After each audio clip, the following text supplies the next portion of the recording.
Mes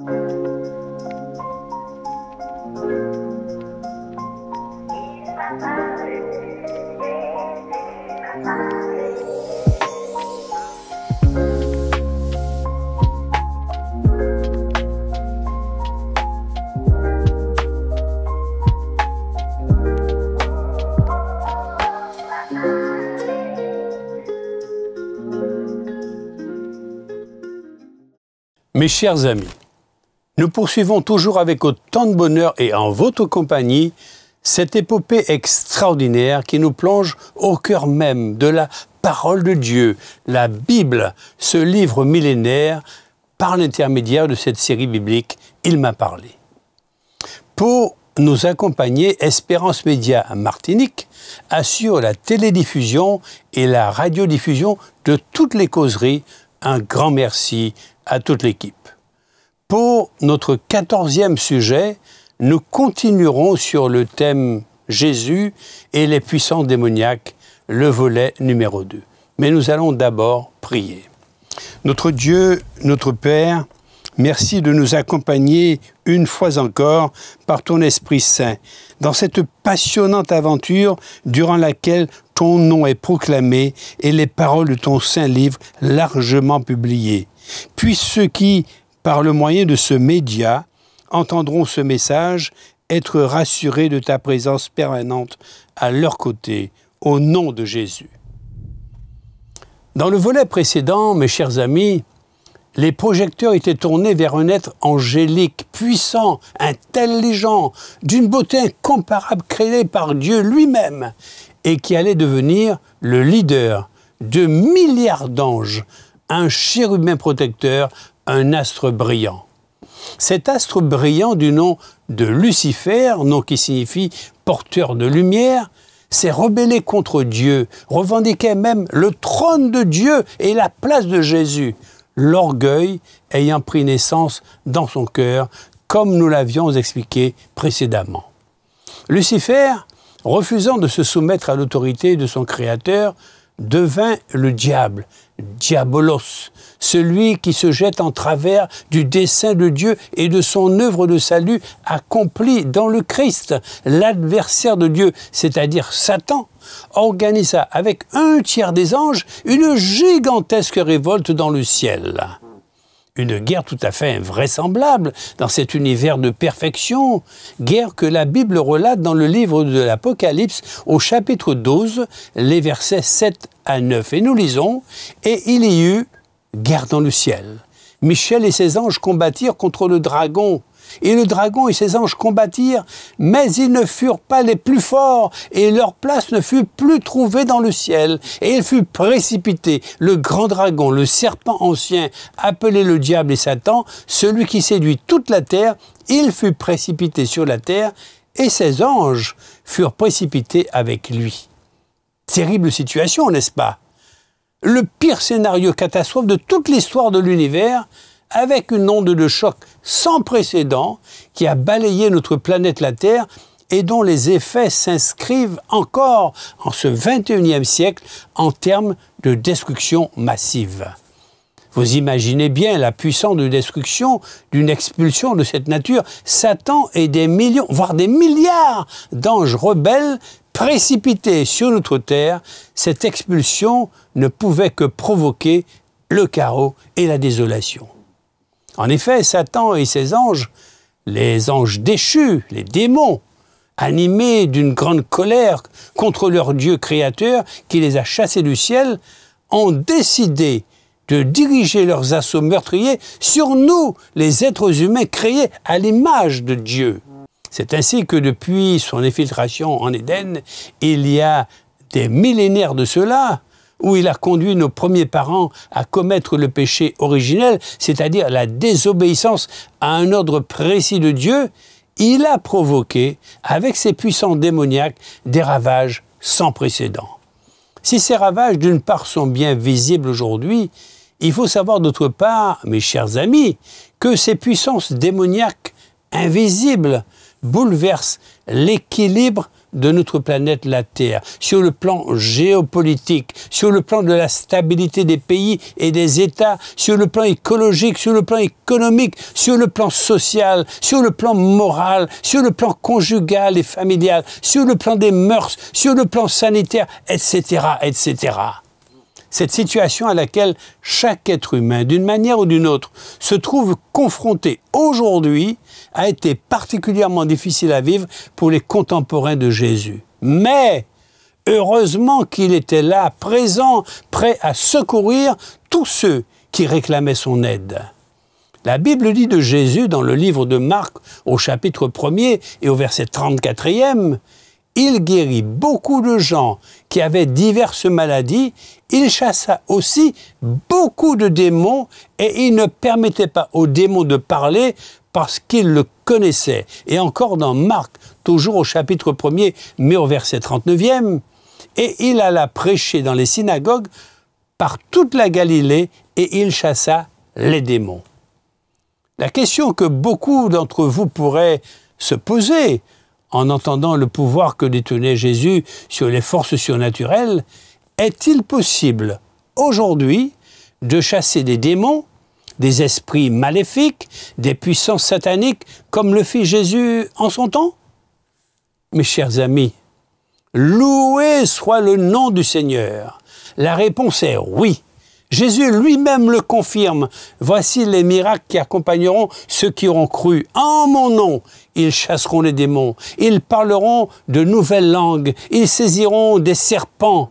S'ils boivent quelques breuvages mortels, il ne leur fera point de mal. Ils imposeront les mains aux malades et les malades seront guéris. Dans le livre de Marc, au chapitre 16, les versets 17 et 18.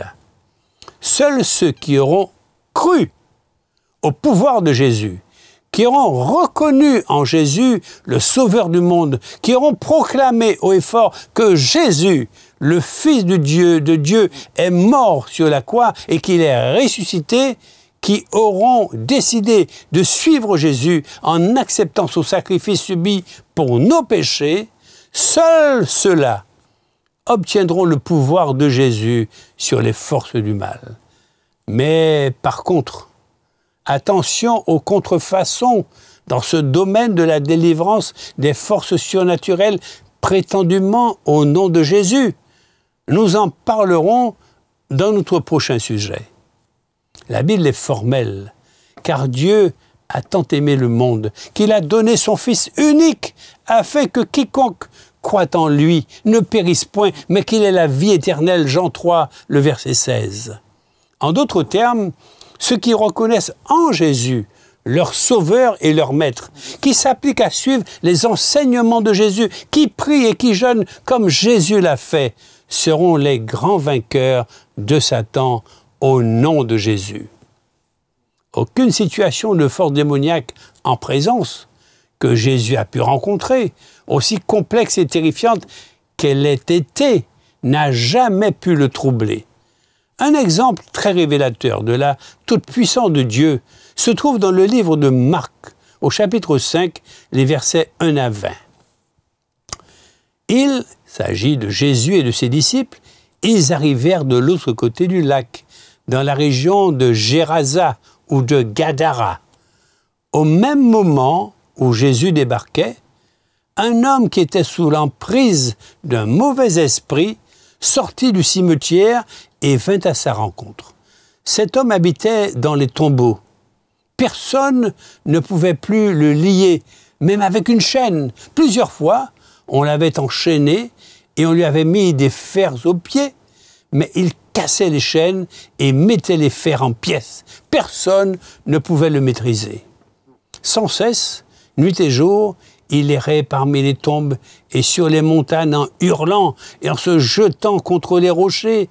Dès qu'il voit Jésus, il accourt de loin, se jette à terre devant lui et lui crie de toutes ses forces « Que me veux-tu, Jésus, Fils du Dieu très haut? Je t'en supplie, au nom de Dieu, laisse-moi tranquille, ne me tourmente pas. » Car Jésus lui disait « Esprit mauvais, sors de cet homme. » Puis il demande au démon « Quel est ton nom ?»« Je m'appelle Légion, lui répond-il, car nous sommes toute une armée. Et il demande instamment à Jésus de ne pas les expulser du pays. Près d'eux, un grand troupeau de porcs est en train de paître sur la montagne. Les esprits mauvais supplient Jésus. « Envoie-nous dans ces cochons, laisse-nous entrer en eux. » Jésus, y consent. Ils sortent donc de cet homme pour entrer dans les porcs. Aussitôt, le troupeau qui compte environ 2000 bêtes s'élance impétueusement du haut de la falaise pour se précipiter dans le lac et s'y noyer. Leurs gardiens s'enfuient et vont raconter l'histoire dans la ville et dans les fermes. Les gens viennent pour se rendre compte de ce qui s'est passé. Arrivés auprès de Jésus, ils aperçoivent l'homme qui avait été tourmenté par cette légion de démons. Il est assis, là, correctement habillé et tout à fait normal. Alors, ils sont saisis d'un sentiment d'effroi. Les témoins de l'événement leur racontent en détail ce qui s'est passé et ce qui est arrivé à cet homme et au porc. Et les gens se mettent à supplier Jésus de quitter leur contrée. Au moment où ils remontent dans la barque, l'homme qui a été délivré des démons lui demande s'il peut rester avec lui. Mais Jésus ne le lui permet pas et lui dit « Va, rentre chez toi, auprès des tiens, et raconte-leur ce que le Seigneur a fait pour toi et comment il a eu pitié de toi. » Alors cet homme s'en va et se met à annoncer dans la région des 10 villes à l'est du Jourdain ce que Jésus a fait pour lui. Et tous ceux qui l'écoutent sont remplis d'admiration. Mes chers amis, quand Jésus remplit un cœur, il déborde de bonheur. Le cœur de cet homme est plein de reconnaissance. Mes chers amis, ce récit est tout simplement hallucinant, tant le pouvoir de Jésus est extraordinaire. Ce pouvoir qu'il a démontré du temps de ce Gadarénien est le même encore aujourd'hui. N'a-t-il pas certifié « Je suis avec vous tous les jours jusqu'à la fin du monde » Plusieurs éléments de cette narration attirent néanmoins notre attention. Premièrement, quand le diable prend possession d'un individu, comme c'est le cas du Gadarénien, il n'a qu'un seul objectif, lui enlever toute ressemblance avec son Dieu créateur et le réduire à un état d'animal féroce et incontrôlable. Lui prendre la vie après un parcours chaotique de souffrance morale, psychique et physique. C'est la raison pour laquelle nous vous ferons part ultérieurement des conseils de Jésus pour ne jamais vous trouver, mes amis, sur le terrain miné du diable. Deuxièmement, en présence de Jésus, le diable pousse l'homme à aller à sa rencontre et apostrophe violemment Jésus en ces termes « Que me veux-tu, Jésus, fils du Dieu très haut? Je t'en supplie au nom de Dieu, laisse-moi tranquille, ne me tourmente pas. » Une question, mais d'où ce démon connaît-il Jésus, de surcroît comme fils du Dieu très haut? Rappelons-nous Apocalypse chapitre 12, les versets 7 à 9. « Et il y eut guerre dans le ciel, Michel, c'est-à-dire Jésus, et ses anges combattirent contre le dragon. Et le dragon et ses anges combattirent, mais ils ne furent pas les plus forts, et leur place ne fut plus trouvée dans le ciel. Et il fut précipité, le grand dragon, le serpent ancien, appelé le diable et Satan, celui qui séduit toute la terre. Il fut précipité sur la terre, et ses anges furent précipités avec lui. Depuis longtemps, ils connaissent la toute-puissance de Jésus et le plan de sauvetage, le plan du salut en Jésus. Mes chers amis, ce plan mis en place par Dieu lui-même n'est-il pas de détruire Satan et ses suppôts, Satan et ses anges malfaisants? Quel culot, quel toupet, quelle audace franchement déplacée de demander à Jésus de le laisser tranquille alors qu'il fait du mal à l'humanité tout entière et qu'en l'occurrence, cet homme de Gadara vivait un cauchemar qui dépasse toute expression. Par ailleurs, Vous avez certainement observé que les démons eux-mêmes reconnaissent en Jésus le Fils de Dieu. Et si les démons savent que Jésus existe et qu'il est le Fils de Dieu, alors pourquoi tant d'incrédulité dans notre monde d'aujourd'hui? Troisièmement, Jésus, ayant provoqué cet esprit mauvais, lui intime l'ordre de sortir de l'homme, ce que Satan n'accepte jamais dans tous les cas de possession. Mais sachez, chers amis, que si Satan est puissant, Dieu, notre Jésus, est tout puissant. Puis Jésus demande aux démons, « Quel est ton nom ?» « Je m'appelle Légion, lui répond-il, car nous sommes toute une armée. » Il est effarant de constater que dans le corps d'un seul individu puisse habiter une armée de démons. Et que représente donc une légion et quelle est sa valeur numérique?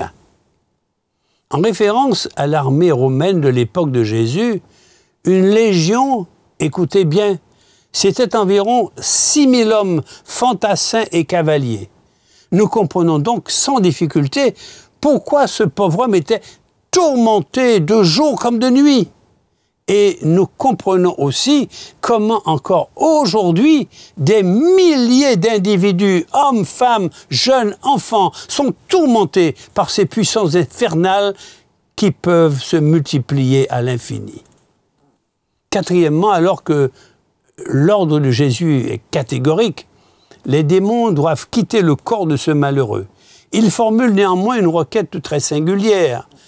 Les esprits mauvais supplient Jésus: envoie-nous dans ces cochons, laisse-nous entrer en eux. Ils sont 2000 cochons qui vont recevoir 6000 démons et qui vont périr. Ne trouvez-vous pas surprenante cette préférence que les démons ont pour les cochons? Alors une parenthèse qu'on va vite refermer, c'est finalement la nature même du diable que de contredire Dieu. N'est-ce pas Dieu qui a créé le cochon et en a interdit la consommation sous quelque forme que ce soit? Et pourtant, mes chers amis, Jésus peut encore aujourd'hui nous libérer de toute étreinte du diable à la condition expresse de se mettre sous sa divine protection et de revêtir son armure, comme l'apôtre Paul, interprète de Jésus, nous y convie dans sa lettre aux Éphésiens. Lettre qui nous concerne en ce XXIe siècle, versets 10 à 18. « Devenez forts avec la force très puissante du Seigneur. Prenez avec vous toutes les armes de Dieu pour pouvoir résister au piège de l'esprit du mal. Non, ce n'est pas contre des êtres humains que nous devons lutter, mais c'est contre des forces très puissantes qui ont autorité et pouvoir. Nous devons lutter contre les puissances qui dirigent le monde de la nuit, contre les esprits mauvais qui habitent entre le ciel et la terre. C'est pourquoi prenez toutes les armes de Dieu. Ainsi, dans les mauvais jours, vous pourrez résister et après avoir bien lutté, vous resterez debout. Alors, debout, prenez la vérité comme ceinture, mettez la justice comme cuirasse, prenez comme sandale l'ardeur pour annoncer la bonne nouvelle de la paix, toujours et partout. Prenez le bouclier de la foi. Avec lui, vous pourrez éteindre les flèches brûlantes de l'esprit du mal. Recevez aussi le casque du salut et l'épée de l'Esprit Saint, c'est-à-dire la parole de Dieu. Priez sans cesse. Faites toutes vos prières et vos demandes par l'Esprit Saint. Soyez attentifs et soyez bien attentifs et priez toujours fidèlement pour tous les chrétiens. Le contenu de notre prochain sujet sera constitué pour l'essentiel de conseils, de mises en garde, de recommandations, d'avertissements provenant directement de la parole de Dieu, c'est-à-dire de Jésus, le Fils du Dieu créateur. Nous allons prier. Ô notre Dieu Tout-Puissant, ce n'est pas un esprit de crainte que tu nous as donné, mais un esprit de force, d'amour et de maîtrise de soi. Tu ne cesses de nous répéter « Pourquoi avez-vous peur, gens de peu de foi ?» Je me couche et je m'endors en paix, car toi seul, ô Éternel, tu me donnes la sécurité dans ma demeure. Psaume 4, verset 9. Et tu me redis encore aujourd'hui, sois sans crainte, aie seulement la foi, car pour moi, Dieu, tout est possible. N'ai-je pas autorité sur toute force maléfique? Merci encore, Père éternel, de m'avoir libéré de la peur, de l'angoisse et de l'inquiétude. Tu m'as délivré de toutes mes angoisses. Je vis dans l'assurance et la confiance en te louant sans cesse, mon Dieu, ma lumière et mon salut, par le doux nom de Jésus. Amen. Prochainement vous sera présenté le troisième et dernier volet de ce sujet, Jésus et les puissances démoniaques. À bientôt, mes chers amis.